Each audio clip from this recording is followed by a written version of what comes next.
কখনো কি আপনি আপনার সঙ্গীকে জিজ্ঞেস করেছেন, তোমার জীবনের সবচেয়ে খারাপ কাজটা কি?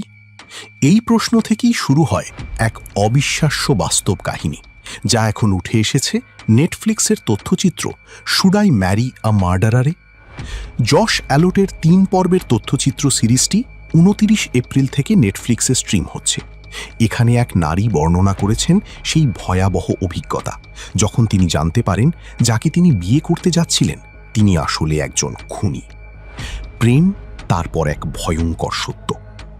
এই কাহিনীর কেন্দ্রে আছেন স্কটল্যান্ডের ফরেন্সিক প্যাথোলজিস্ট ক্যারোলিন মুরহেড, তাঁর বাগদত্তা অ্যালেকজান্ডার ম্যাককেলার, যিনি স্যান্ডি নামেই পরিচিত।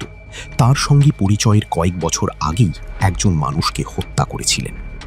গ্লাসগো ভিত্তিক মুরহেড ফরেন্সিক প্যাথোলজিস্ট জানান, মাত্র ৫ সপ্তাহের প্রেমেই ম্যাককেলার তাকে মুগ্ধ করে ফেলেছিলেন। বিয়ের আগে তিনি স্বাভাবিকভাবেই জানতে চেয়েছিলেন তার সঙ্গীর জীবনে কোনো গোপন বিষয় আছে কিনা। সেই প্রশ্নের উত্তরই ম্যাককেলার স্বীকার করেন ৩ বছর আগে তিনি একটি হত্যাকাণ্ডে জড়িত ছিলেন এবং তখনও পলাতক ছিলেন।